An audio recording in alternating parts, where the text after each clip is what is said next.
Berikutnya pemirsa, Menteri Keuangan Sri Mulyani Indrawati menilai harusnya lembaga multilateral seperti Organisasi Perdagangan Dunia atau WTO, Dana Moneter Internasional atau IMF hingga Bank Dunia harus bisa berperan aktif mengatasi perang dagang yang tengah diterapkan Presiden Donald Trump.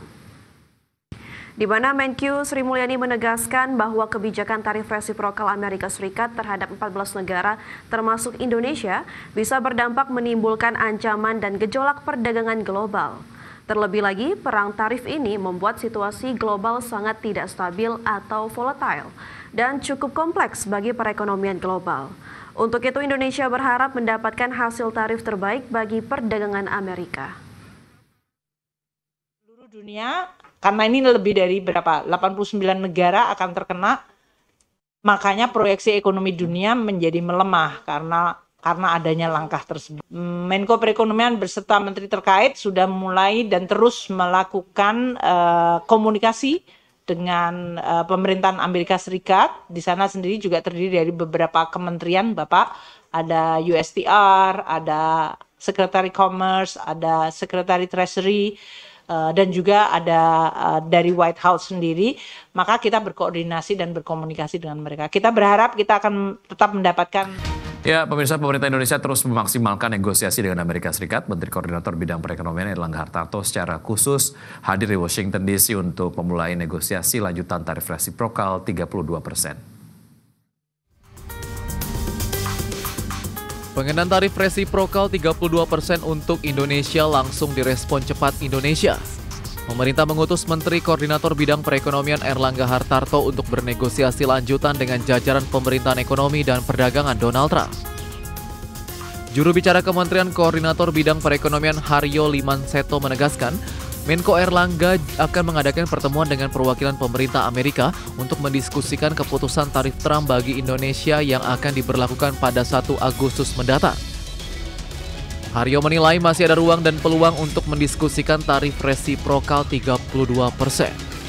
Pemerintah Indonesia disebut akan mengoptimalkan kesempatan yang tersedia demi menjaga kepentingan nasional. Sementara itu pihak Istana Kepresidenan menegaskan proses negosiasi dengan Amerika Serikat dimulai 9 Juli 2025. Kepala Kantor Komunikasi Kepresidenan Hasan Nasbi menekankan peluang negosiasi dengan Amerika Serikat masih bisa berjalan dengan tarif impor yang diberlakukan lebih rendah dari 32%. Presiden Trump juga nyatakan masih ada peluang untuk bicarakan ini untuk diturunkan. Itu yang pertama. Yang kedua, tim negosiasi kita sudah berada di DC. Pemerintah kita sangat optimis dengan negosiasi karena kita juga tahu kita berhubungan baik dengan semua negara, ya, termasuk Amerika Serikat. Selama ini kita berhubungan sangat baik dan tentu hubungan baik itu bisa menjadi modal sosial yang bagus untuk melanjutkan diskusi dan negosiasi di sana. Presiden Donald Trump sendiri berjanji tidak akan mengenakan tarif timbal balik yang tinggi kepada Indonesia apabila Indonesia membuka pasar perdagangan yang selama ini tertutup terhadap Amerika, menghapus tarif serta kebijakan non-tarif dan hambatan perdagangan. Amerika berjanji akan melakukan segala cara untuk mempercepat persetujuan perdagangan secara profesional. Tim Liputan IDX Channel. Ya, kita awali dengan informasi pertama pemirsa. Pemerintah menilai pengenaan tarif resiprokal 32% oleh Presiden Amerika Serikat Donald Trump cukup mengganggu neraca perdagangan Indonesia. Ya, upaya negosiasi masih berlangsung, namun Presiden Trump mengancam agar Indonesia tidak membalas tarif 32% yang akan diberlakukan mulai 1 Agustus 2025. Presiden Donald Trump memperingatkan agar Indonesia tidak membalas pemberlakuan tarif imbal balik resiprokal 32% yang akan dimulai 1 Agustus nanti. Trump kepada Presiden Prabowo Subianto mengancam akan mengenakan tarif lebih tinggi dari yang sudah ditetapkan apabila Indonesia membalas kebijakan tarif resiprokal Amerika Serikat. Dalam surat yang ditandatangani Donald Trump untuk Presiden Prabowo, Amerika Serikat meminta Indonesia memaklumi keputusan tersebut. Alasannya karena ketidakseimbangan hubungan dagang. Trump menilai selama ini hubungan dagang antara Amerika dengan Indonesia tidak seimbang sehingga membuat Amerika Serikat mengalami defisit neraca dagang dengan Indonesia. Untuk itu, Presiden Trump menilai perlu mengeluarkan kebijakan perdagangan untuk menutup defisit yang selama ini dianggap sebagai ancaman besar bagi ekonomi dan keamanan nasional Amerika. Tarif 32% dari Amerika untuk Indonesia berlaku mulai 1 Agustus 2025.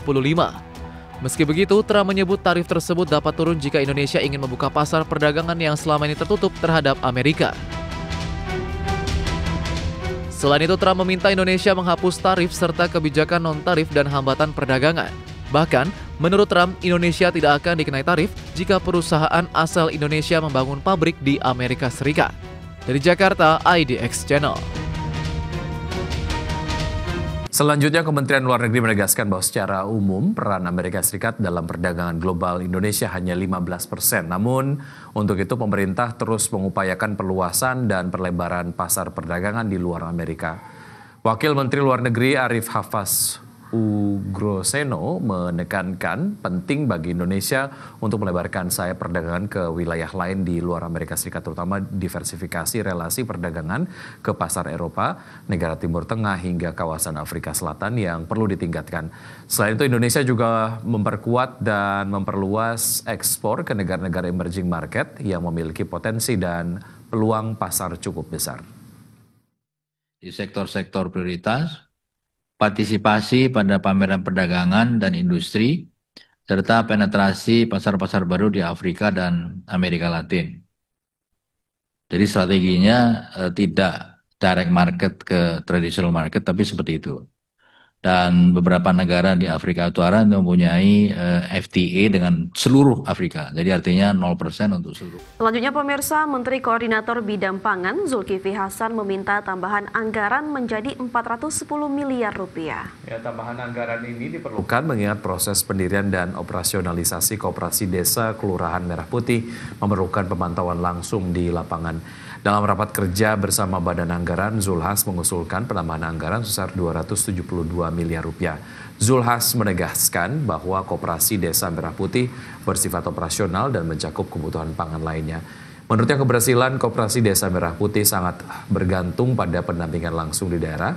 Adapun saat ini pagu indikatif Kemenko Pangan untuk tahun 2026 hanya sebesar 137 miliar rupiah yang menurut Zulhas dialokasikan untuk belanja pegawai operasional dasar dan pemeliharaan kantor. Kopdes Merah Putih dan Kelurahan Merah Putih, saudara, 8 bulan terakhir yang sudah bisa diukur, ya, pertumbuhan PDB sektor pertanian triwulan pertama 2025 sebesar 10,52%, tertinggi dalam 15 tahun terakhir. 15